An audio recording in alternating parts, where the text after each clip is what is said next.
আসসালামু আলাইকুম। আজকে আমরা আমাদের পুকুরের কচুরিপানা পরিষ্কার করব। গতবার মাছ মারা শেষে আমরা পুকুরের সমস্ত পানি সেচ দিয়ে উঠিয়ে ফেলি। পরে বৃষ্টিতে পানি হয়, তার সাথে অনেক অনেক কচুরিপানা হয়ে আমাদের পুকুর একদম ভরে যায়। ক্যামেরার বাইরেও আমরা অনেক কচুরিপানা উঠিয়েছি। এখন আমরা এই পুকুরে প্রায় 1 মণের মতো মাছ ছেড়েছি। মাছগুলো অনেক ছোট ছোট, তাই আমাদের কচুরিপানাগুলো উঠিয়ে ফেলতে হবে।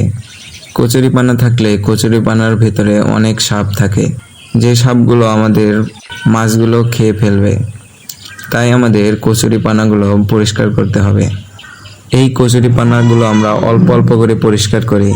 এর ফলে এই কচুরিপানা আস্তে আস্তে পচতে শুরু করে এবং মাছের খাদ্য হয়।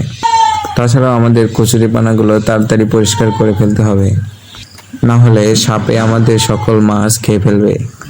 এতে আমাদের অনেক বেশি লস হবে। সবাই আমাদের জন্য দোয়া করবেন। আল্লাহ তাআলা যেন আমাদের মাছ চাষে বরকত দান করেন।